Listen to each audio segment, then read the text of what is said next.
गुरुदेव, मैं अति उत्सुक हूँ मारुति की पत्रिका का फलादेश जानने के लिए। हाँ पितामह, शीघ्र बताइए। अब हमसे और प्रतीक्षा नहीं हो रही।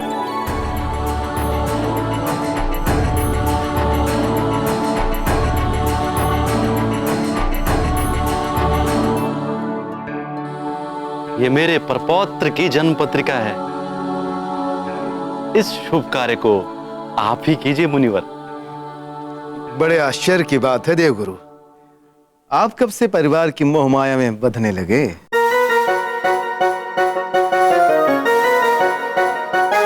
इस मनमोहक प्यारे मारुति के आकर्षण से बचना बड़ा ही कठिन है। यह तो मेरे हृदय में समा गया।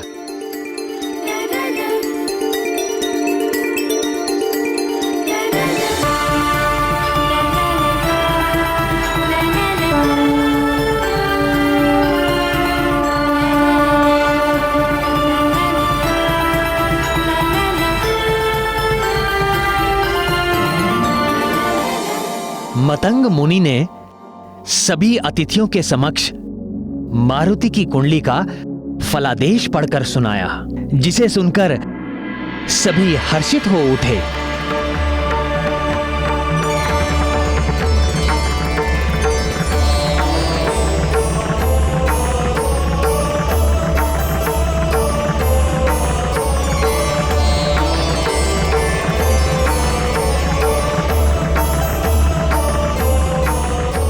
युवराज मारुति को मेरा संरक्षण सदैव मिलता रहेगा।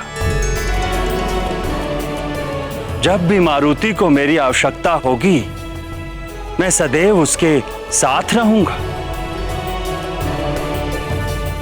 आपका शत शत धन्यवाद वायुदेव।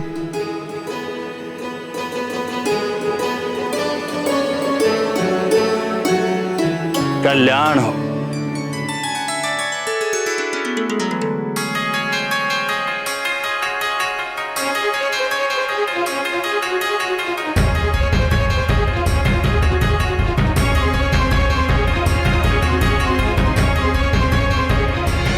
कल्याण हो पुत्र।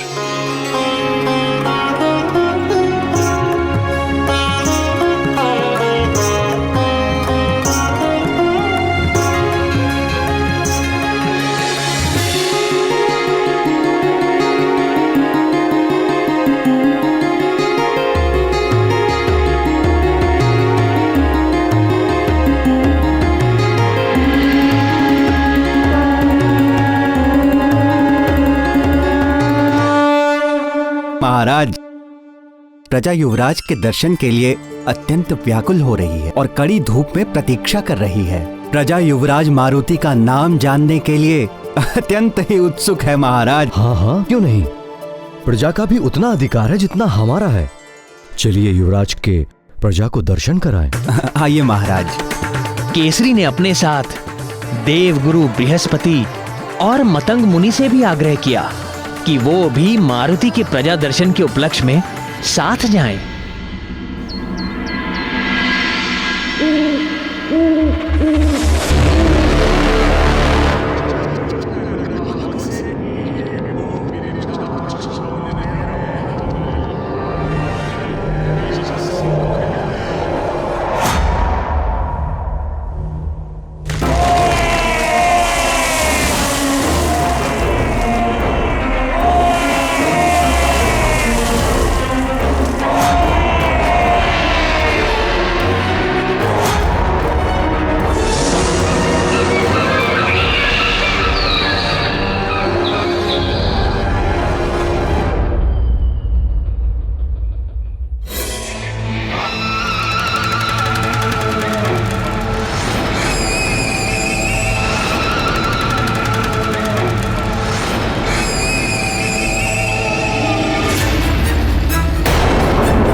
भैया अचानक इस तरह मारुति के नामकरण संस्कार के बीच से क्यों चले आए? भैया,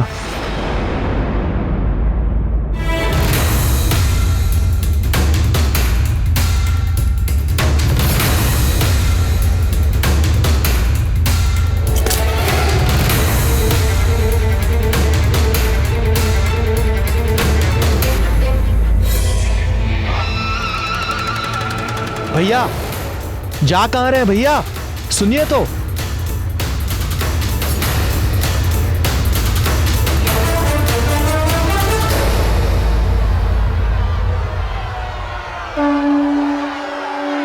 महाराज केसरी की जय, महाराज केसरी की जय, महाराज केसरी की जय, महाराज केसरी की जय, महाराज केसरी की जय, महाराज केसरी की जय।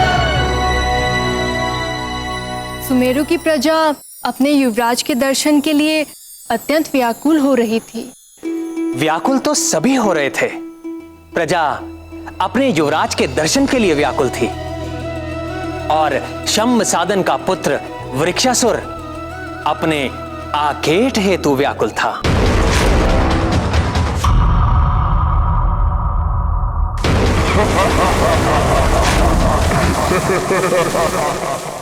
व्याकुल वृक्षासुर? वृक्ष होने के नाते वो चल तो सकता नहीं था, फिर वो आखेट कैसे करता था? वृक्षासुर के आखेट करने का ढंग बड़ा ही निराला था। वो किसी भी प्राणी को उसकी छाया के सहारे दबोचता, तड़पाता और अंत में उसे जीवित ही निगल लेता।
भैया की क्रोधाग्नि में तो लगता है कि सब कुछ जलकर स्वाहा हो जाएगा। मुझे उनसे बात करनी चाहिए।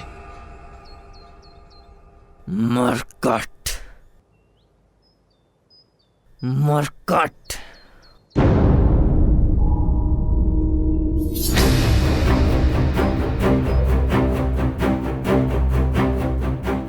मुझे पता है भैया कि आप मुझसे रुष्ट हैं, किंतु कोई कारण तो बताइए, मुझे मेरी भूल तो बताइए। आप उस बालक मारुति का भोला रूप कैसे नहीं देख पा रहे हैं? आप वो क्यों नहीं अनुभव कर पा रहे हैं जो मैं कर पा रहा हूं?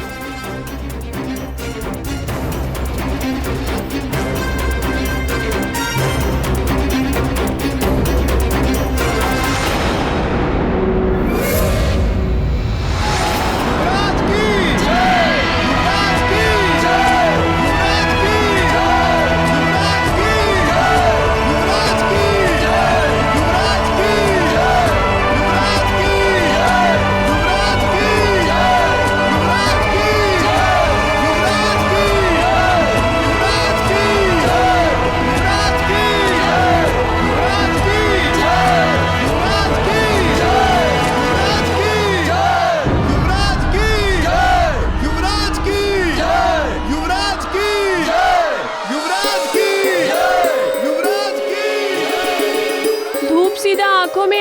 है, नहीं दिखाई दे रहे युवराज।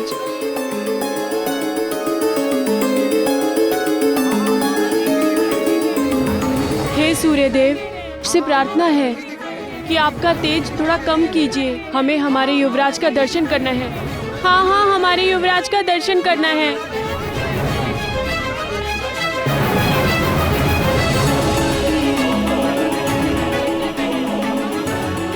महाराज, सूर्य की चमक से प्रजाजन युवराज को ठीक से देख नहीं पा रही है।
सुंदर है युवराज।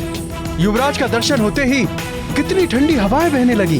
युवराज के दर्शन से मन आनंदित हो गया और धूप भी छाया हो गई। ये कैसा चमत्कार है। युवराज का नामकरण संस्कार संपन्न हो चुका है। युवराज का शुभ नाम है मारुति।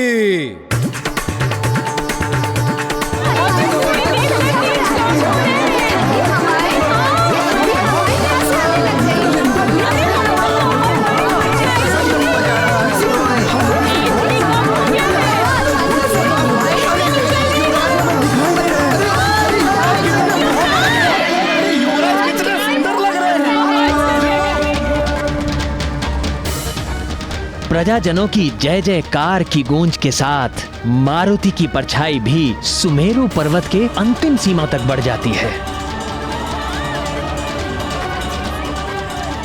मारुति की परछाई शंभ साधन वन की ओर लगातार बढ़ती ही जा रही थी।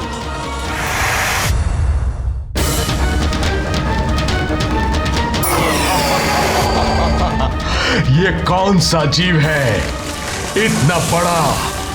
लगता है बड़े दिनों पश्चात आज मेरी भूख मिटेगी। इसको खाकर मैं तृप्त हो जाऊंगा।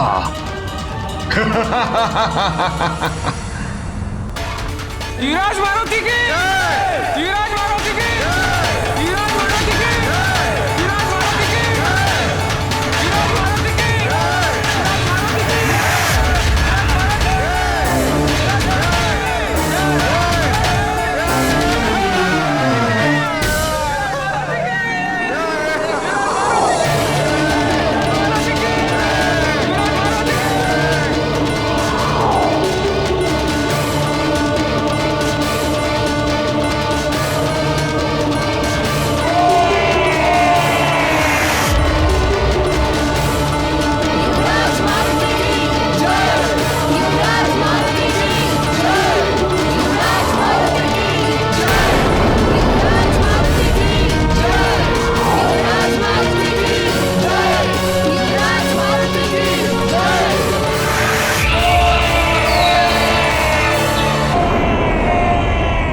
ये कोलाहल कैसा?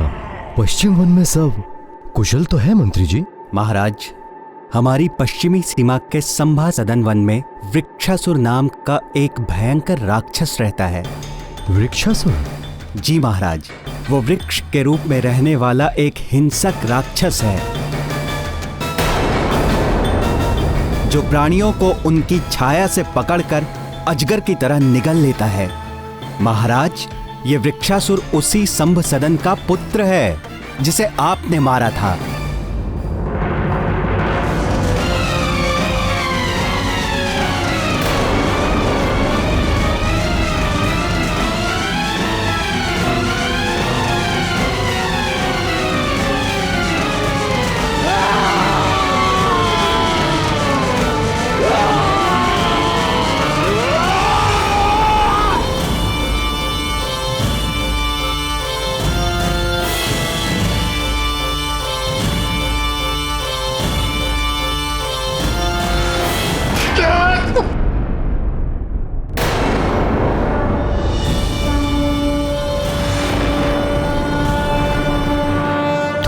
संभ सदन का पुत्र वृक्षासुर है?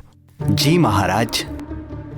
किंतु आज के पूर्व हमने ऐसा कोलाहल कभी नहीं सुना और ना ही आपने इसके विषय में कोई चर्चा की। किंतु महाराज, आज से पहले उसने कोई ऐसा साहस भी तो नहीं किया। प्रतीत होता है कि उसने किसी बड़े जंतु को जकड़ लिया है।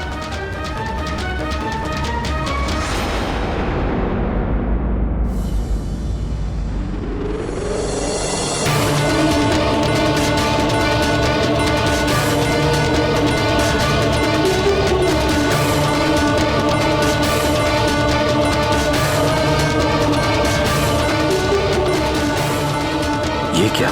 मैं मारुति को नीचे क्यों नहीं ला पा रहा हूं?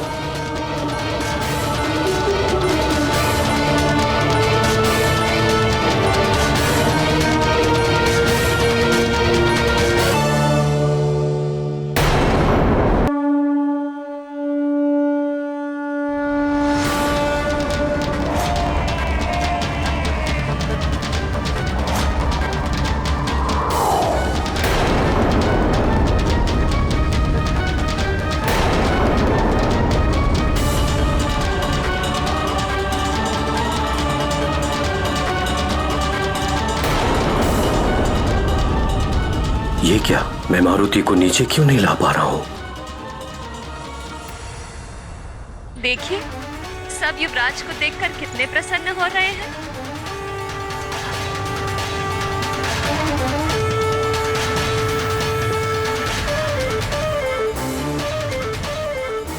मंत्री जी, युवराज नीचे क्यों नहीं आ रहे हैं?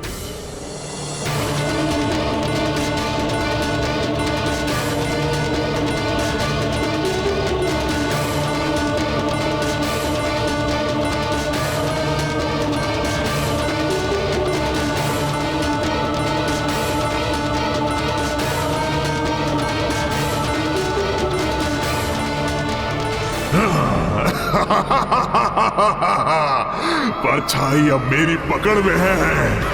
अब तेरे छूटने के सारे प्रयास विफल हो जाएंगे।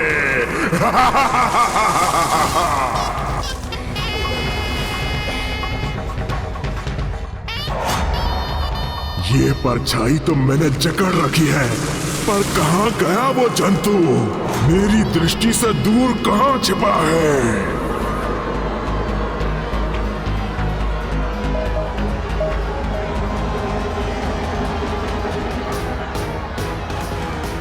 देखिए, सब युवराज को देखकर कितने प्रसन्न हो रहे हैं। युवराज की जय! युवराज की जय! युवराज की जय! युवराज की जय!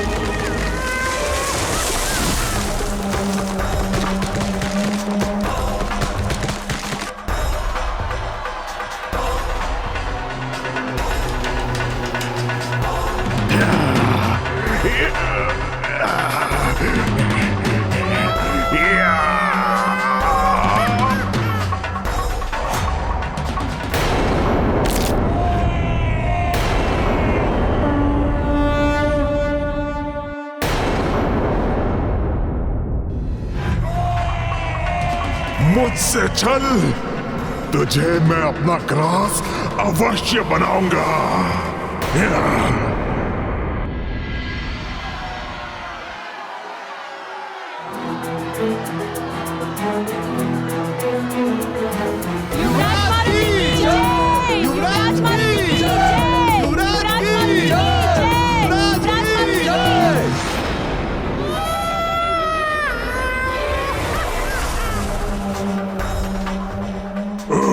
केसरी, मेरे पिता का हत्यारा, बहुत दिनों बाद आज अवसर मिला है।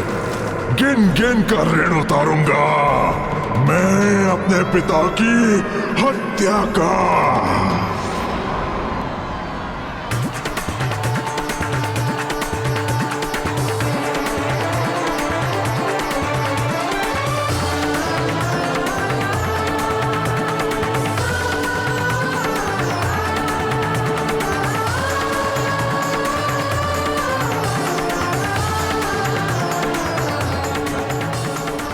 अच्छा, तो मेरे हाथ से निकला जंतु केसरी और अंजना का पुत्र है।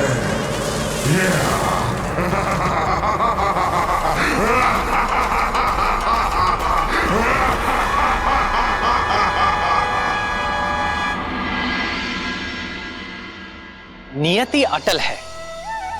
सारी असुरी शक्तियां चाहे जितना भी बल लगा लें, किंतु अवतारी शक्ति का बाल तक बांका नहीं कर सकती। उनका स्वभाव, उनकी प्रकृति स्वयं उनके वश में नहीं होती। वो अपनी शक्ति का दिशाहीन प्रदर्शन करते रहते हैं, फिर चाहे हार हो या जीत। प्रभु, इस पर केसरी ने क्या सोचा? वह असुरी शक्तियों के दुष्ट स्वभाव से अवश्य ही चिंतित हो रहे होंगे। हाँ, अवश्य चिंतित तो हो ही रहे थे और आशंकित भी। बात उनके पुत्र के साथ साथ प्रजा की सुरक्षा की भी थी, इसलिए कोई चूक ना हो जाए, इसका उचित ध्यान रखा जा रहा था।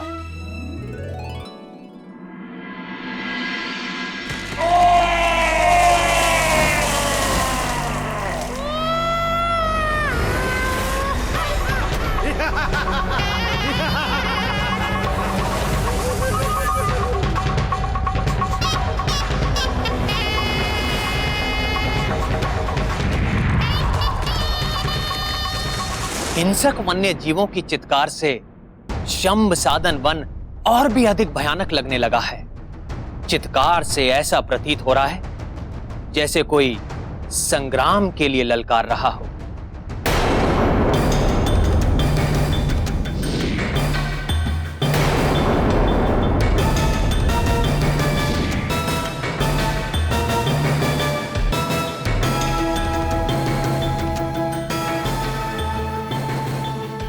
महाराज, आपने बुलाया मुझे?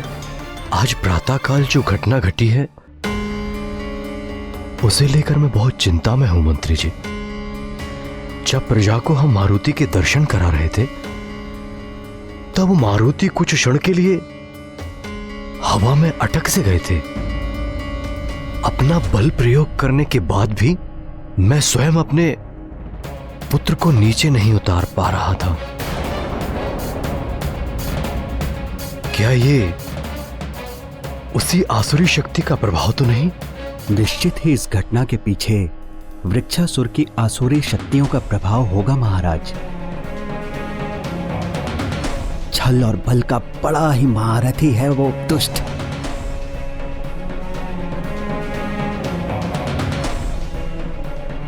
दुष्ट तो वो है, परंतु ये कैसे संभव हो सकता है? मारुति तो वृक्षासुर की पहुंच से बहुत दूर सुरक्षित मेरे पास थे। आसुरी शक्तियों का छल और चालाकी का क्या भरोसा महाराज?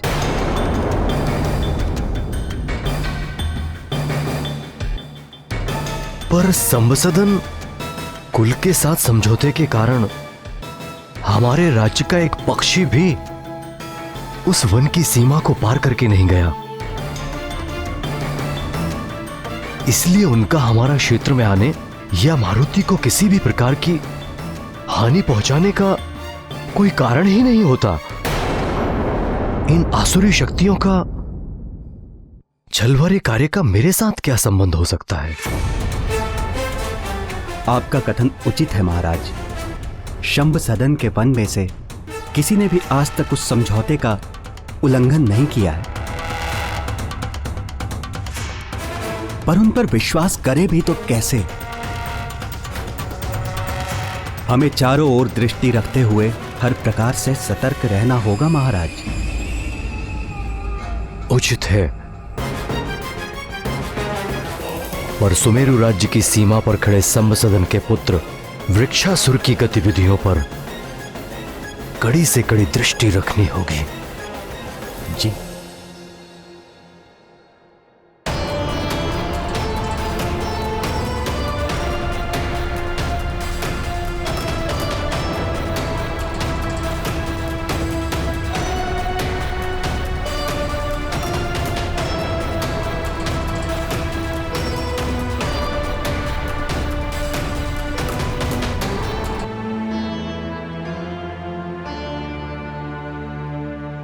सुमेरु राज की सीमाओं पर वृक्षासुर की गतिविधियां? किंतु महाराज, हमारी कुलदेवी का मंदिर तो सुमेरु और सभासदन वन की सीमा पर ही स्थित है ना? परंपरा अनुसार कल ही हमें अपनी कुलदेवी के दर्शन को जाना आवश्यक है। किसी तरह से ये कार्य पूरा हो जाए, बस भोलेनाथ से यही कामना है। चिंता का कोई विषय नहीं है। वृक्षासुर ने आज तक सुमेरु राज्य की सीमा में किसी भी प्रकार की सीमा लांघने का प्रयास नहीं किया है। और वैसे भी मैंने मंत्री जी को कड़ी से कड़ी सुरक्षा करने का आदेश दे दिया है, और मंत्री जी की व्यवस्था पर मुझे पूरा विश्वास है।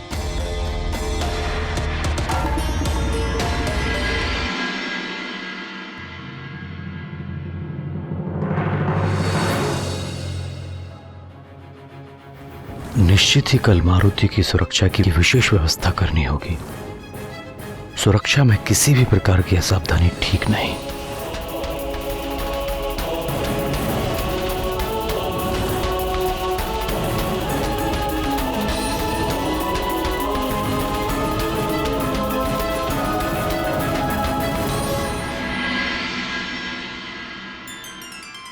पुत्र, पुरोहित जी पधारे हैं।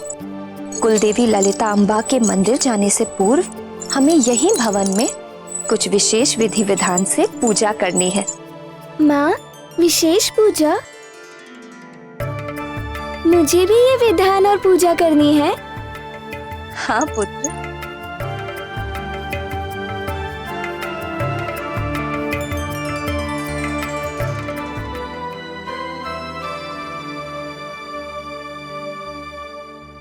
ओम नमः शिवाय।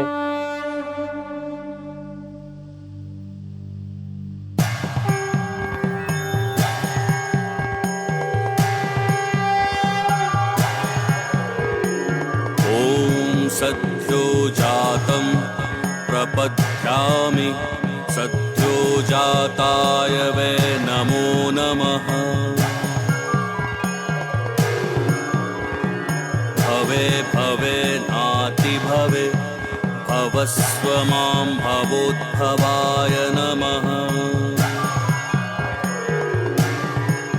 माँ, ये पुरोहित जी क्या कर रहे हैं?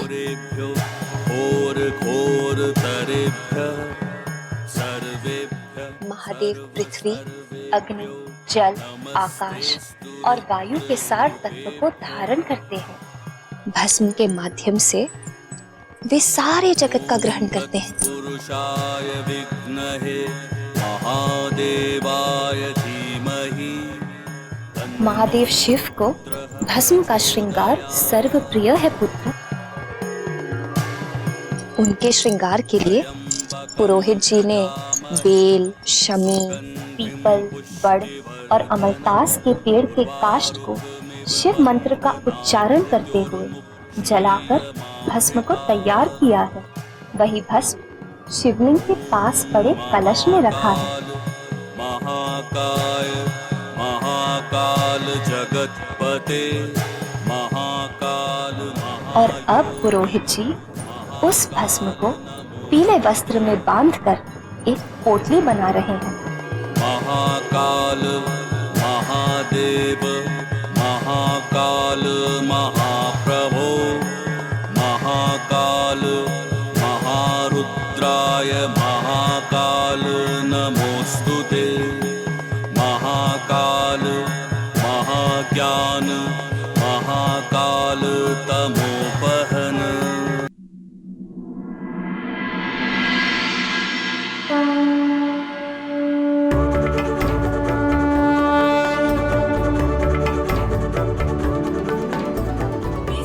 अब आपके पिताश्री शिव मंत्र पढ़ते हुए इस पोटली से भस्म का छिड़काव शिवलिंग पर करें।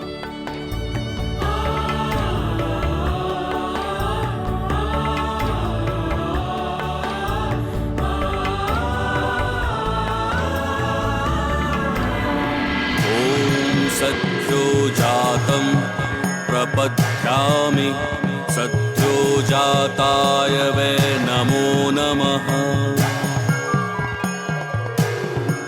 अब जब इस पोटली का भस्म पोटली के महीन छिद्रों से छनकर ये भस्म जो महादेव को अर्पित किया है शिवलिंग को ढक लेगा, तब यही भस्म विभूति बन जाएगा।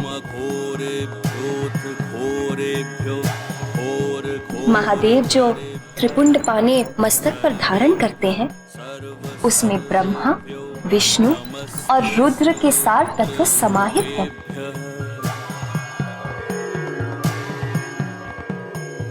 इस विभूति को अपने मस्तक पर धारण करने से शरीर, मन और विचारों की शुद्धि हो जाती है और इसे धारण करने वाला समाज में सदा सम्मानित और आदरणीय होता है। त्र्यंबकं यजामहे सुगंधिं पुष्टिवर्धनम् उर्वारुकमिव बन्धनान् मृत्युर्मुक्षीयमामृतात्। महाकाल महाकाय महाकाल जगतपते महाकाल महायोगिन महाकाल नमोस्तुते।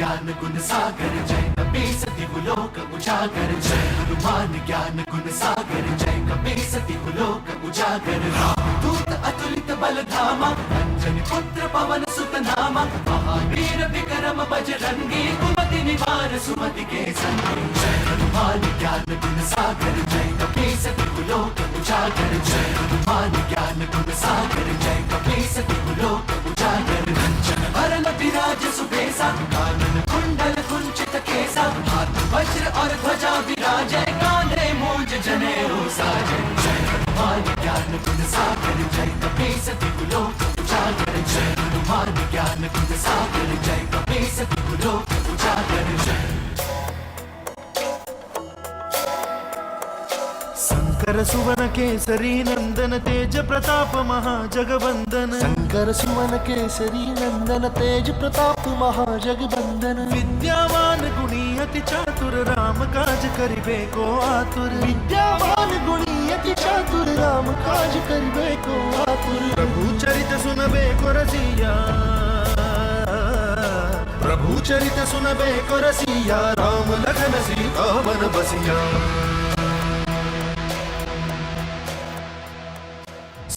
रूप धरि सियहि दिखावा विकट रूप धरि लंक जरावा भीम रूप धरि असुर सहारे रामचंद्र के काज सवारे जय हनुमान ज्ञान गुण सागर जय कपीसति लोक उजागर जय हनुमान ज्ञान गुण सागर जय कपीसति लोक उजागर जय।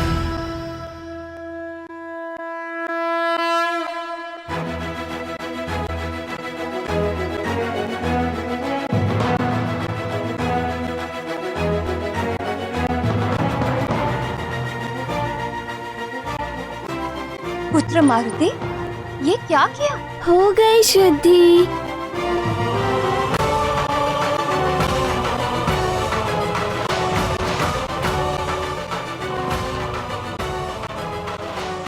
माँ, अब मैं इस बची हुई भस्म का क्या करूं?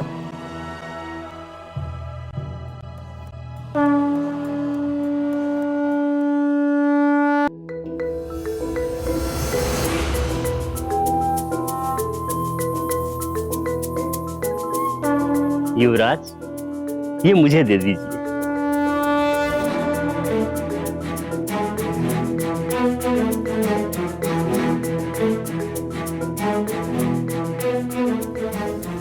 कितना महान बालक है ये। इस बालक के स्पर्श से भस्म भी विभूति बन गई।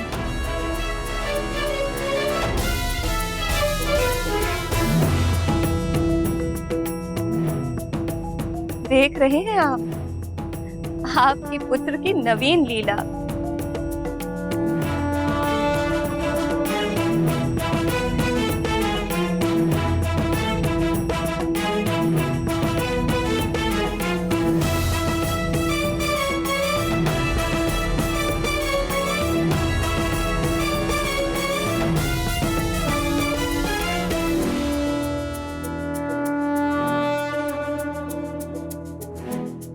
हे गौरी शंकर, 10 ही दिन में मेरा पुत्र 5 वर्ष के बालकों जैसा दिखने लगा है। यदि वह इसी शीघ्रता से बढ़ता रहा तो जल्द ही मैं उसकी बाल लीलाओं के आनंद से वंचित हो जाऊंगी। कृपा करे प्रभु और उसे उसकी आयु के अनुरूप ही बढ़ने दे, ताकि मैं उसकी बाल लीलाओं का आनंद ले सकूं।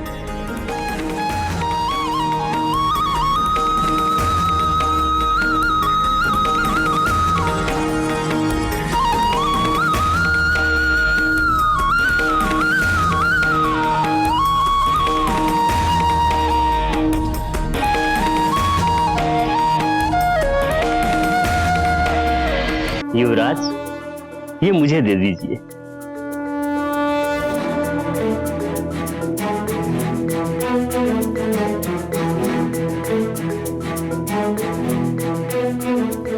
कितना महान बालक है ये। इस बालक के स्पर्श से भस्म भी विभूति बन गई।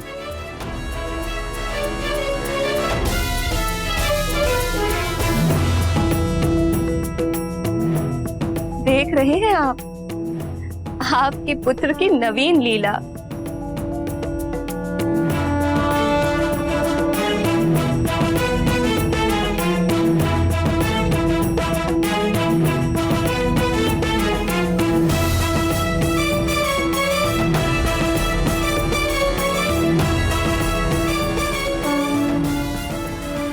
हे गौरी शंकर, 10 ही दिन में मेरा पुत्र 5 वर्ष के बालकों जैसा दिखने लगा है।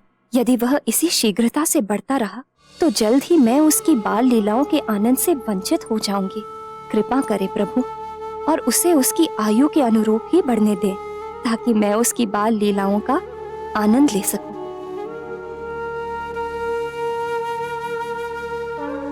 पुत्र के प्रति मैं तुम्हारी भावना समझ सकती हूँ पुत्री अंजना।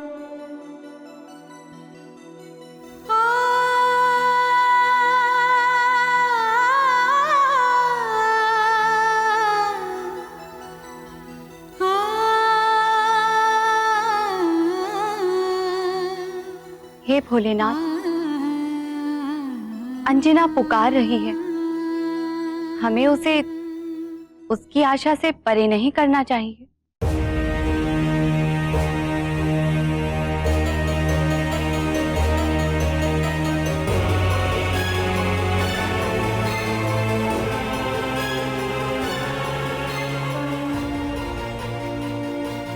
सागर को नदी में,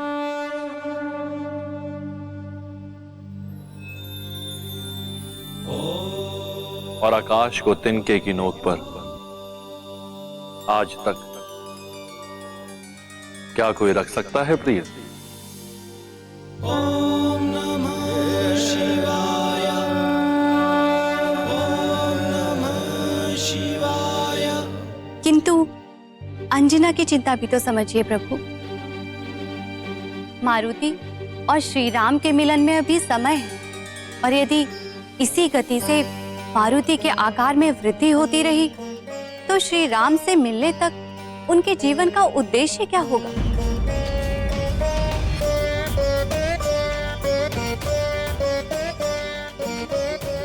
स्वामी, क्या आप मारुति की मधुर नटखट बाल लीलाओं का आनंद नहीं लेना चाहते?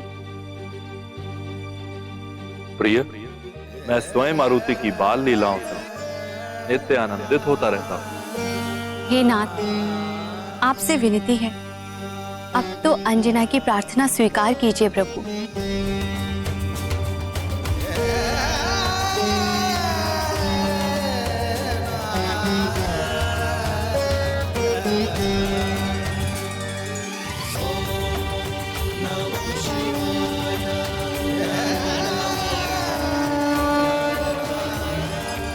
धन्य हो प्रभु। महादेव भोलेनाथ के आशीर्वाद से प्रार्थना स्वीकार होने के बाद जितनी प्रसन्नता अंजना को मिली थी, उतना ही सुख मेरी बहन पार्वती और अन्य सभी देवी देवताओं को भी मिला था।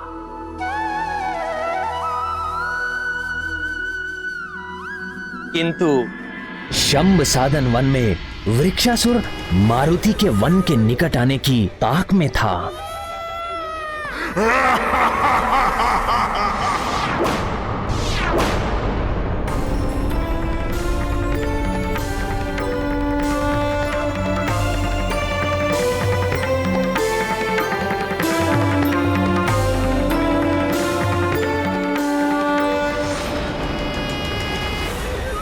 जैसे ही तेरे पांव मेरी छाया पर पड़ेंगे तो समझ लेना तुझे मैंने अपने वश में कर लिया है, और तब तुझे मेरा ग्रास बनने से कोई नहीं बचा पाएगा।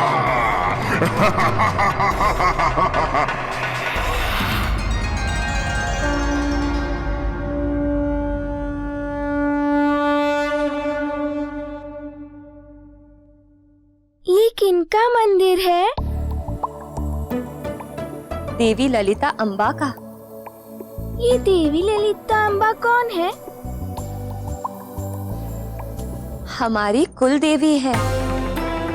तन मन से अग्रजित होकर कुल देवी ललिता अम्बा के दर्शन करना हमारी कुल देवी का आशीष हमारे कुल के उज्जवल भविष्य के लिए अति आवश्यक है। वो तो सबकी पूज्य माँ है। आपकी भी? हाँ, मेरी भी, सबकी माँ। आपकी और नानी की भी? हाँ हाँ, नानी की भी माँ। अब ऊपर चलकर देवी ललिता अम्बा का ध्यान करना।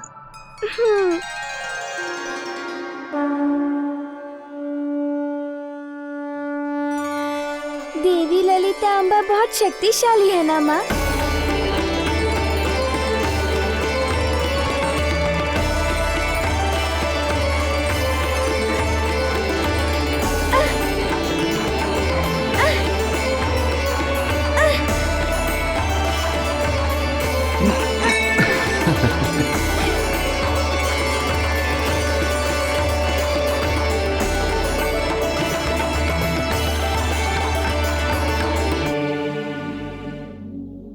मंत्री जी, आपकी सतर्कता अनिवार्य है।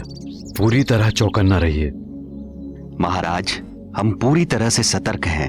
आप आश्वस्त रहिए। वन में खड़ा दुष्ट, चालाक व कपटी वृक्षासुर शंभ साधन वन और सुमेरु राज्य की सीमा के बीच हुए समझौते का उल्लंघन तो कर ही रहा था, वो भी बड़ी चालाकी से। केसरी भली भांति जानते थे कि चालाक वृक्षासुर कभी भी अपना कपटी रूप दिखा सकता है, अतः उन्होंने सभी को सतर्क रहने की चेतावनी दे रखी थी। हाथ से निकला अखेट पुनः चंगुल में आ रहा है। घात लगाकर पकड़ूंगा, बचकर जाने नहीं दूंगा। मैं और मेरे सारे सैनिक चारों ओर से सतर्क हैं। आप निश्चिंत होकर कुलदेवी के दर्शन कीजिए महाराज।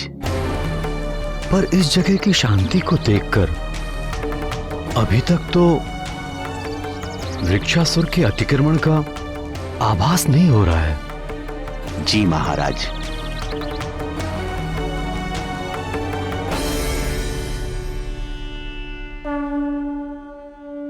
पुत्र, देवी को प्रणाम करो।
आज का अवसर जाने नहीं दूंगा।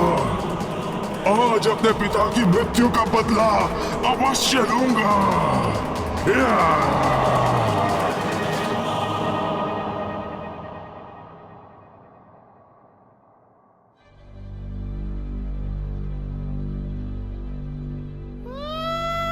बदला भी लूंगा और केसरी पुत्र के कोमल कोमल मांस के भक्षण का आनंद भी लूंगा।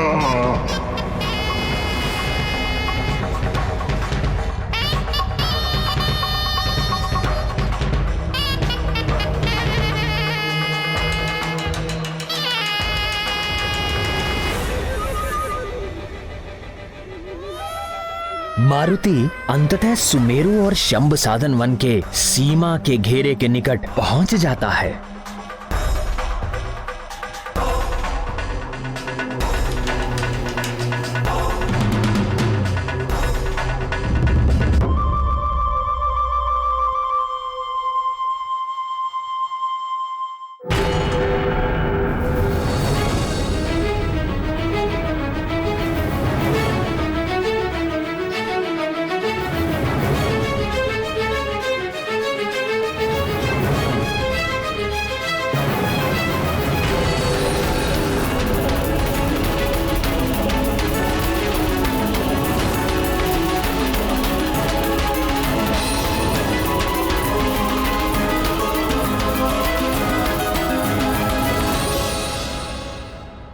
ये क्या प्रभु, मारुति तो घात लगाकर बैठे वृक्षासुर की ओर बढ़ते जा रहे हैं।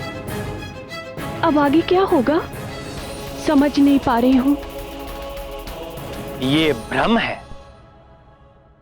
आज तक जिसने सदा दूसरों के संकट हरे हो, उस संकट मोचन मारुति को कोई दुराचारी कैसे अपने चंगुल में ले सकता है भला?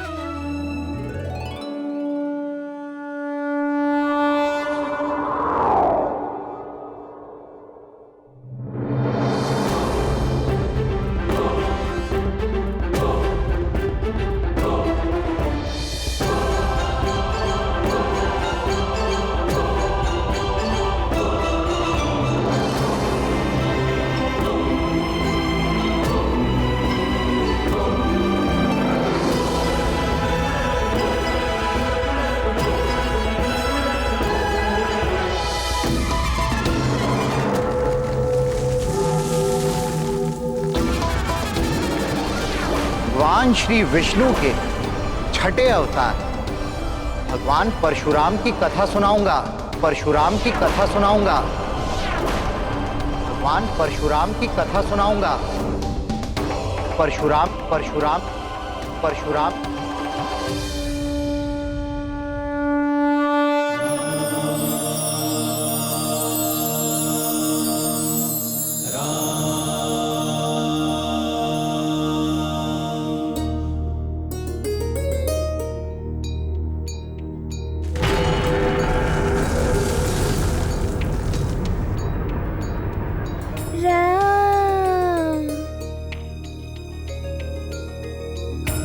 ये अत्यंत ही अद्भुत कथा परशुराम की।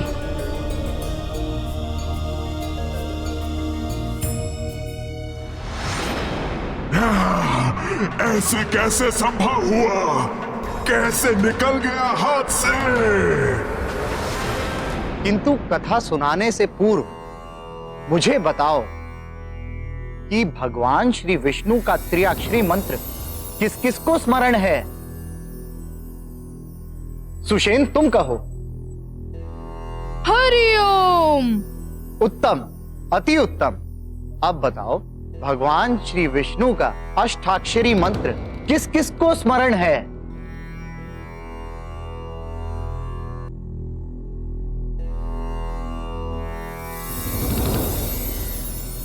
नल तुम कहो। ओम नमो नारायणा। उत्तम, अति उत्तम।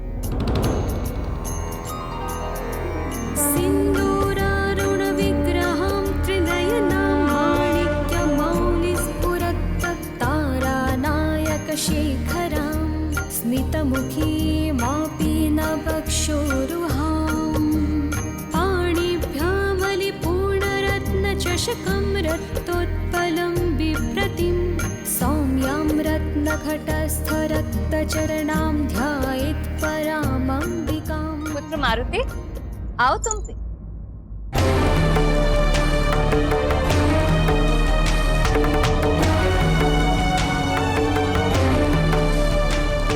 महाराज, मारुति कहीं दिख नहीं रहा। अरे यही तो थे।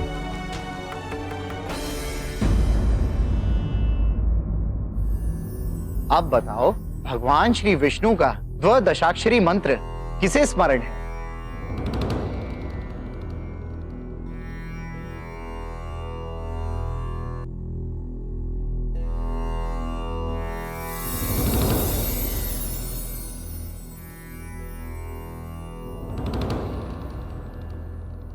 नील तुम कहो। ओम नमो भग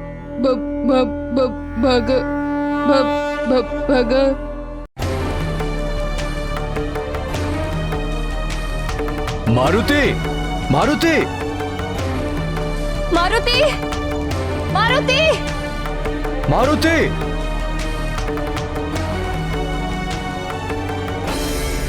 ओम न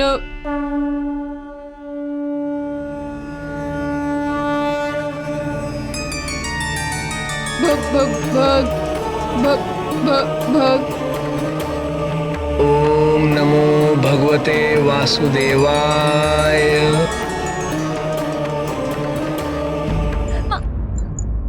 युवराज का कुछ पता चला? नहीं महारानी। मारुति! मंत्री जी, मारुति कहाँ है? मारुति तो अभी तक यहीं थे।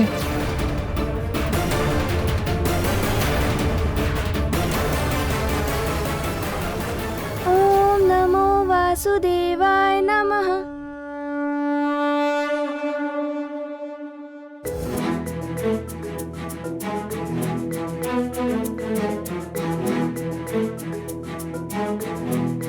किसने भगवान श्री विष्णु का संपूर्ण द्वादशाक्षरी मंत्र सुनाया? मेरे सम्मुख आओ।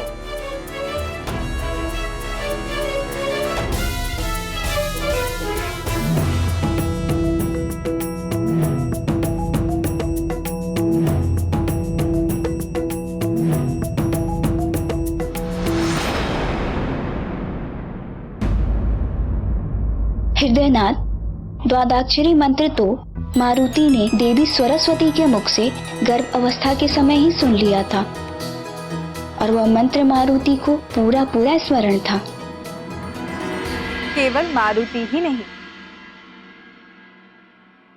गर्भावस्था के समय साधारण से साधारण शिशु भी अपने माता के व्यवहार में लाए गए हर कार्य को सुनता समझता है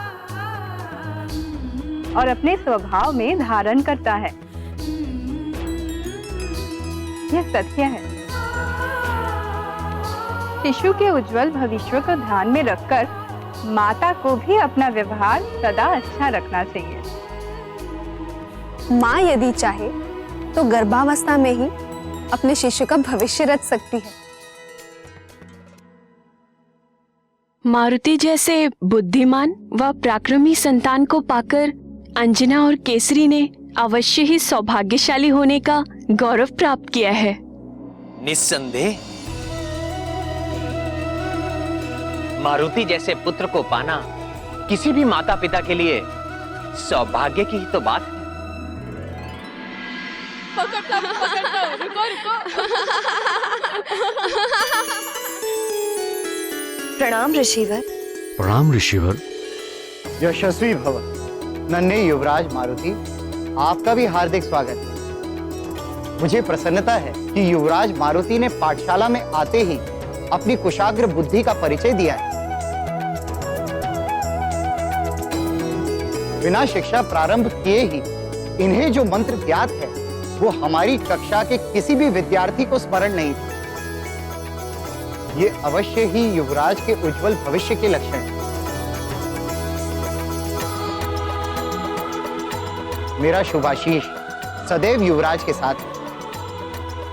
तुम्हारा कल्याण हो।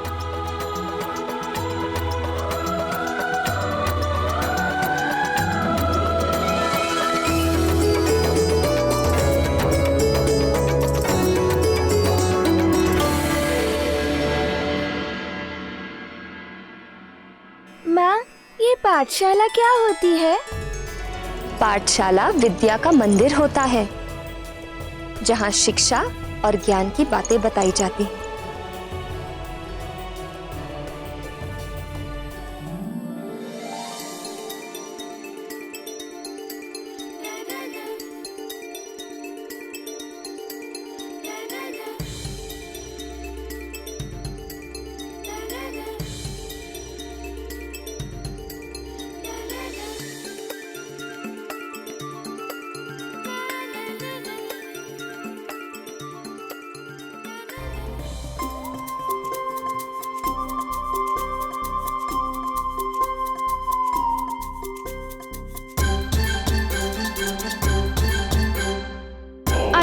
आचार्य जी, मुझे वो उद्दंड नील अपनी पूंछ से मार रहा है।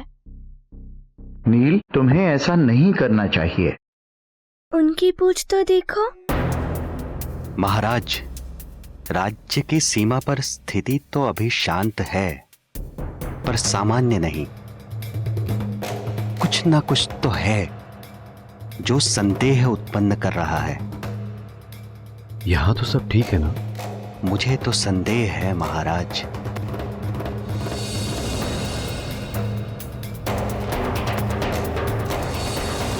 आपसे एक निवेदन करना चाहता हूं। निवेदन नहीं, आदेश दीजिए।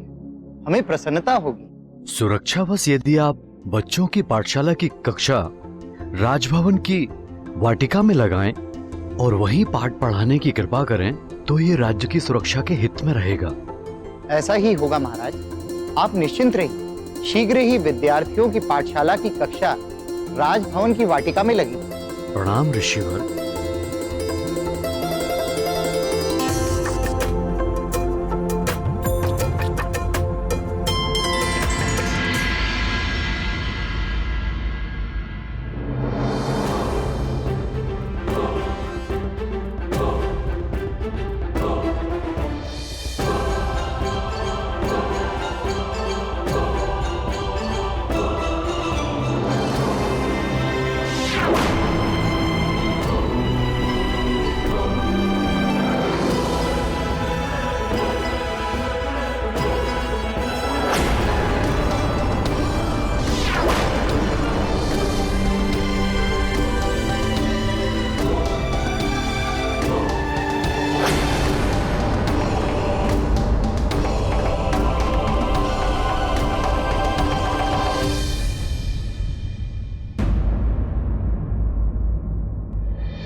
मैं वानर पुत्र कर्मादन हूँ। मेरे पास भी पूंछ है और निसंदेह तुम्हारी पूंछ से लंबी है। वह भाई क्या बात है, तुम्हारी पूंछ तो तुम्हारा इशारा कहाँ मानती है। वह वानर ही क्या जिसकी पूंछ उसके वश में ना रहे।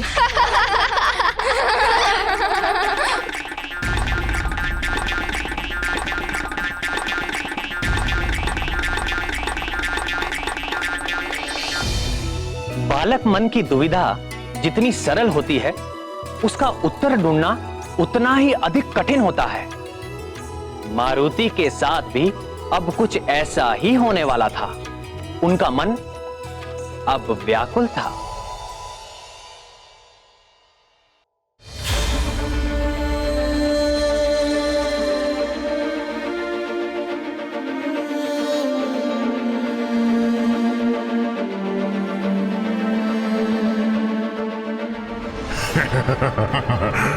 एक बार तो आजा, बस एक बार मेरे चंगुल में।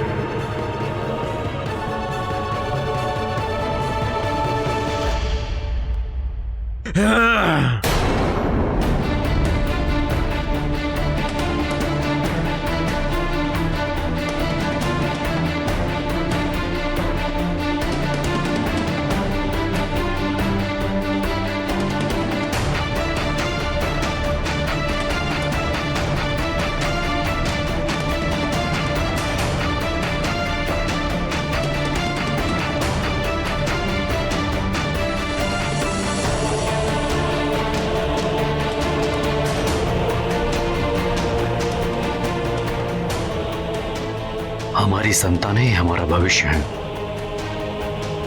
मंत्री जी, पाठशाला के बालकों के लिए शीघ्र ही भवन के प्रांगण में एक सुरक्षित व्यवस्था कीजिए। जी महाराज। विपरीत परिस्थिति में हमें सतर्क रहना होगा और सुरक्षित भी। मैं शीघ्र ही अपनी देखरेख में सारी व्यवस्था करवाता हूँ, आप निश्चिंत रहिए महाराज।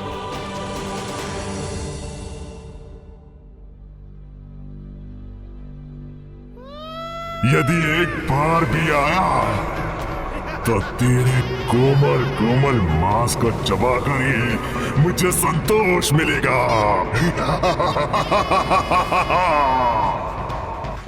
प्राण वल्लभ, कौन थे वे साधारण वानर बालक जिन्हें केसरी वृक्षासुर की पहुंच से दूर रखने का प्रयास कर रहे थे? हाँ प्रिय, वो सभी वानर बालक साधारण नहीं थे। वो तो भिन्न भिन्न देवताओं के अंश थे, जो मेरी ही आज्ञा से उन्हीं देवताओं के द्वारा पृथ्वी लोक पर भेजे गए थे। देवताओं के अंश? आपकी आज्ञा से? ऐसी क्या आवश्यकता आ पड़ी थी प्रभु?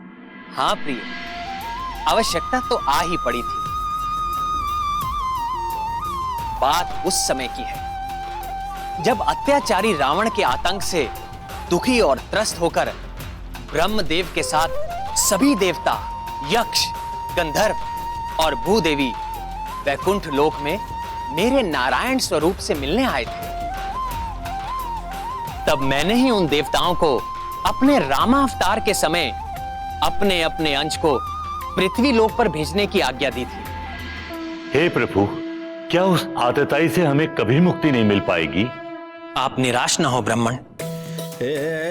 मेरी प्रतिज्ञा है कि जब जब गौ माता, विप्रजन, संत समुदाय और देवताओं पर विपत्ति आएगी, जब जब अविश्वास, अनाचार और अधर्म की वृद्धि होगी और धर्म की हानि होगी, जब भक्त मेरा उपहास करेंगे, मेरी भक्ति को अंधविश्वास समझेंगे, तब मैं सज्जनों की रक्षा के लिए और दुर्जनों के विनाश के लिए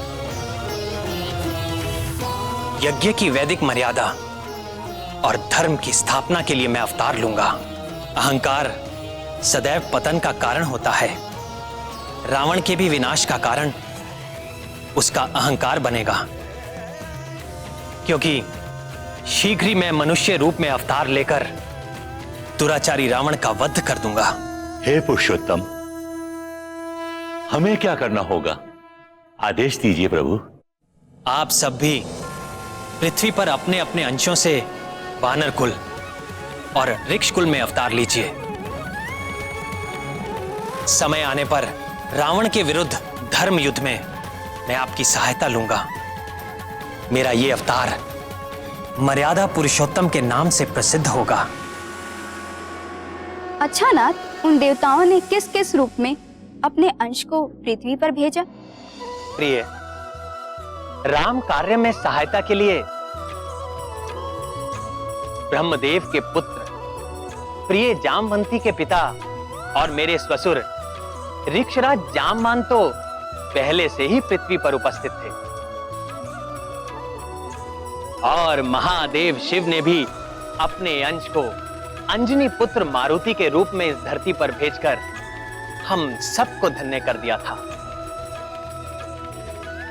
हम सबको यह जानना आवश्यक है, और इनके अलावा पृथ्वी लोक पर देवताओं के दिव्य और सुंदर अंश के रूप में अग्निदेव से नील, विश्वकर्मा से नल, धन कुबेर से गंधमादन, चंद्रदेव से दधिमुख, वरुण से सुषेण, और सुषेण को धनवंतरी जी का भी विशेष आशीर्वाद प्राप्त था, और ऋक्षराज को वरदान में मिले 2 पुत्रों में से सुग्रीव सूर्यदेव का अंश था और वाली इंद्रदेव का।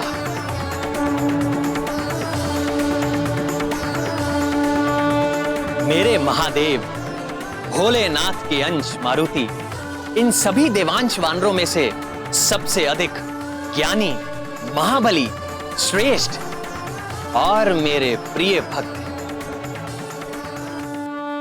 और यही सबसे श्रेष्ठ, सबसे मनमोहक और मेरा सबसे प्रिय राम भक्त मारुति धरती के मायावी चक्र में उलझे सारे प्राणियों को हर क्षण अपनी बाल लीलाओं से मोहित और आनंदित कर रहे थे।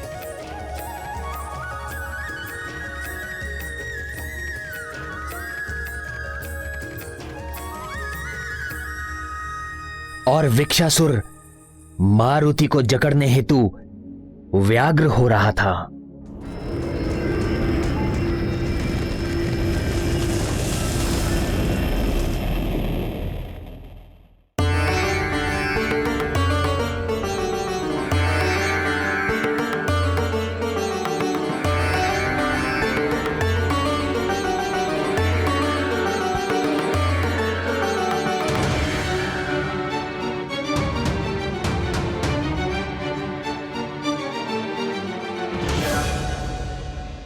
परंतु मारुति तो अभी अपनी पूंछ को लेकर चिंतित थे।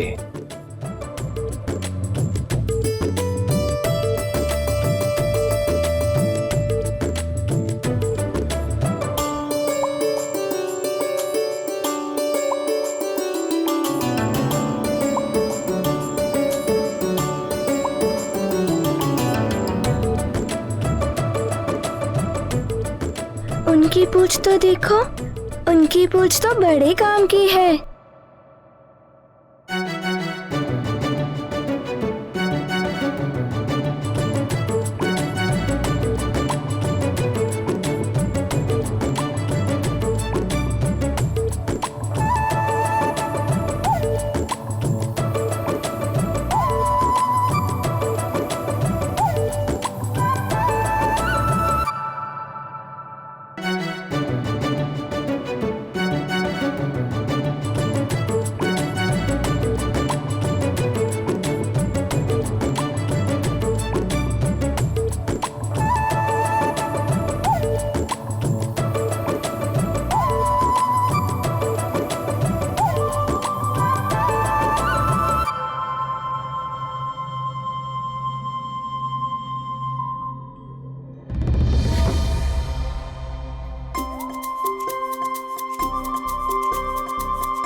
बालक हूँ ना, इसलिए मेरी पूंछ नहीं दिखती।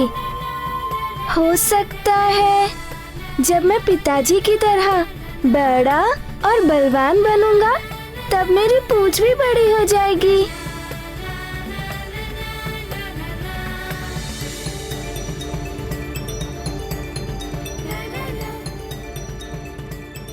पर आश्रम में तो वानर अभी बालक थे और उनकी पूंछ भी थी।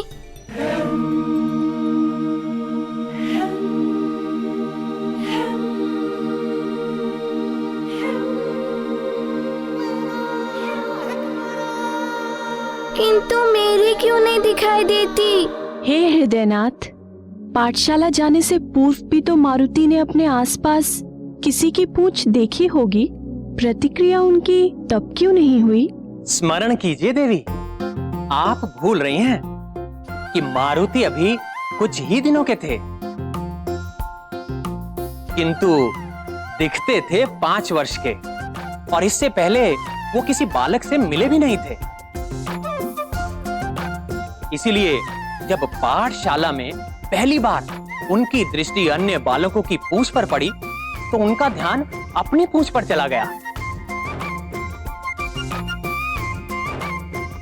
किंतु अन्य बालकों की पूंछ दिखाई देने से यदि उनकी समस्या का समाधान हो जाता तो बात ही क्या थी।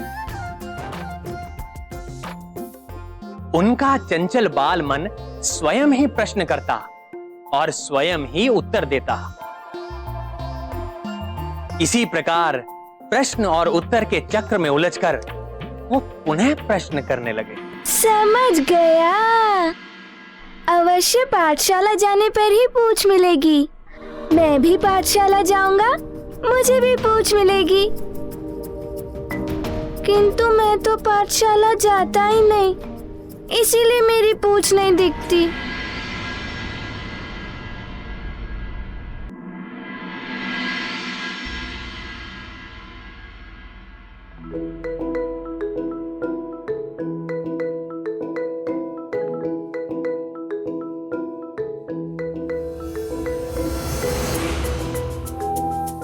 अरे ये किसकी पूंछ है? पर ये छाया तो मेरी है।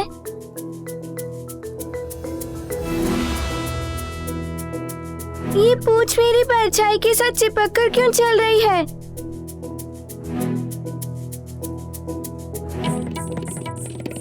क्या क्या कोई मेरे साथ चालाकी कर रहा है? हाँ?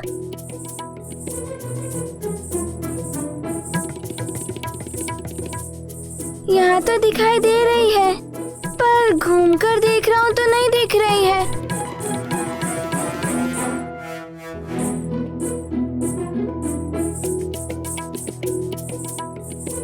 कैसे हो सकता है ये? ये कोई चमत्कार तो नहीं है। वहाँ दिखाई देती है और यहाँ नहीं दिखाई देती। सीधा रहता हूँ तो दिखती है, घूमकर देखता हूँ तो नहीं दिखती। समझ गया, पूंछ अभी छोटी है ना, इसलिए मेरी बात नहीं समझ पा रही।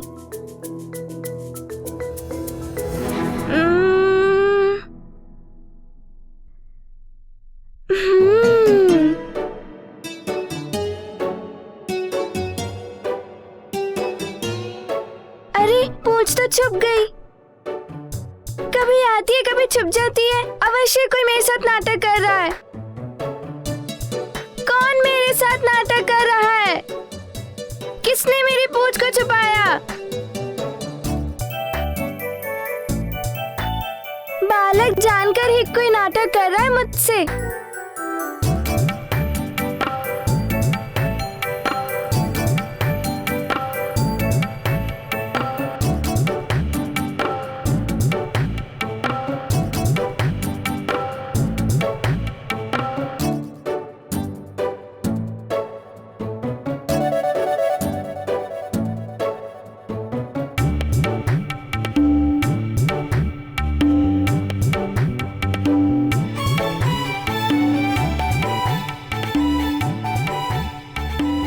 दर्पण में तो आगे पीछे दोनों ही दिख रहे हैं। अभी पूंछ का सच सामने आ जाएगा, फिर मुझे कौन छल पाएगा? वो अभी मैं देखता हूँ।